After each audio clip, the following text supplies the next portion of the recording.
Bismillahirrahmanirrahim. Hari ini kita akan belajar tentang demokrasi terpimpin tahun 1959 sampai 1965 yang merupakan materi sejarah Indonesia kelas 12.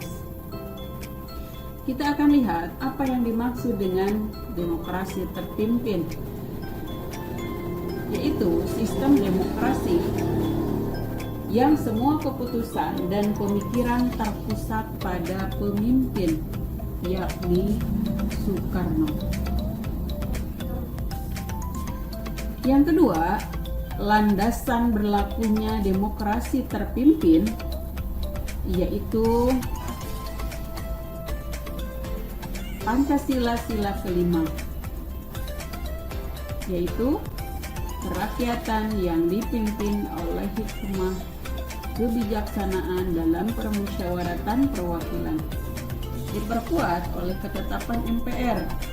Kerakyatan yang dipimpin oleh hikmah kebijaksanaan dalam permusyawaratan perwakilan yang beritikan musyawarah untuk mufakat secara gotong royong di antara semua kekuatan nasional yang progresif, revolusioner dengan berporoskan nasionalisme, agama, dan komunisme atau nasakom.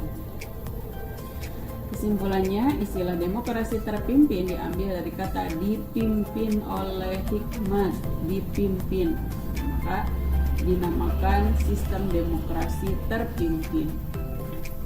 Kita akan lihat beberapa latar belakang berlakunya sistem demokrasi terpimpin. Yang pertama yaitu konstituen. Pada masa demokrasi liberal dinilai gagal dalam menyusun undang-undang baru menggantikan Undang-Undang Dasar 1950. Kita lihat pada masa demokrasi liberal, konstituen bertugas membuat undang-undang baru tapi ternyata gagal. Itu hal pertama yang menjadikan latar belakang berlakunya demokrasi terpimpin. Yang kedua, ketidakstabilan keamanan negara akibat gerakan separatis pada masa demokrasi liberal. Yang ketiga, pembangunan ekonomi tersendat akibat sering terjadi pergantian kabinet, sehingga akhirnya presiden mengambil keputusan yang dikenal dengan dekret presiden. Selanjutnya kita akan bahas tentang demokrasi terpimpin dari sisi politik dan ekonomi. Pertama, pada masa demokrasi terpimpin, di bidang politik terdapat kebijakan yang dibuat oleh Presiden Soekarno, yaitu membentuk kabinet kerja, MPRS, dan membentuk DPA. Kebijakan selanjutnya yaitu pelaksanaan dalam demokrasi terpimpin. Yang pertama, Presiden Soekarno menerapkan politik keseimbangan angkatan darat, angkatan laut, angkatan udara, dan juga keseimbangan antara institusi militer dan partai politik. Kemudian ciri khas dari sejarah demokrasi terpimpin di bidang politik yang kedua yaitu terpusat pada presiden, kemudian angkatan darat dan PKI. Kemudian pada demokrasi terpimpin dikenal dengan istilah kabinet kaki 4. Apa itu kabinet kaki 4? Yaitu kabinet kombinasi antara partai PMI, Masyumi, NU, dan PKI. Sehingga itu merupakan komposisi partai yang menurut Soekarno itu komposisi yang pas ada di kabinet. Kemudian selanjutnya dikenal konsep nasakom.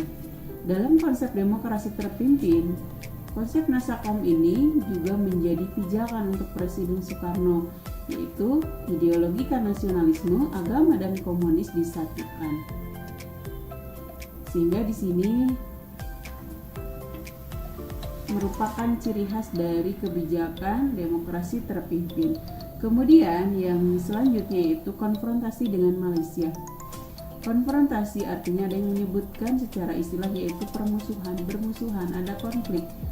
Kenapa? Karena Indonesia menganggap bahwa ketika Malaysia pada waktu itu diangkat menjadi Dewan Keamanan PBB, padahal Indonesia melihat bahwa Malaysia itu masih di bawah pengaruh Inggris, ya, sehingga terjadi persaingan antara Indonesia dan Malaysia sehingga dikenal dengan politik konfrontasi. Kemudian selanjutnya di bidang ekonomi, secara perkembangan pada masa demokrasi terpimpin sistem perekonomian dikenal dengan istilah etatisme, yaitu perekonomian diatur dan dikendalikan oleh pemerintah. Akibatnya terjadi defisit keuangan negara. Untuk mengatasi hal tersebut, maka dilakukan berbagai upaya, yaitu deklarasi ekonomi dalam rangka menciptakan perekonomian nasional dan demokratis. Dan yang kedua, devaluasi ekonomi, yaitu menggunting atau menurunkan nilai mata uang yang tadinya senilai Rp1.000 itu menjadi tidak bernilai atau Rp0. Itu kondisi pada masa demokrasi terpimpin secara umum, baik secara politik maupun secara ekonomi. Kita memandang bahwa banyak kebijakan yang merupakan ciri khas dari kebijakan pada masa demokrasi terpimpin. Semoga itu bermanfaat untuk menambah wawasan kesejarahan terutama pada masa demokrasi terpimpin yang merupakan salah satu periode pada masa Orde Lama. Wassalamualaikum warahmatullahi wabarakatuh, dan jangan sekali-kali melupakan sejarah.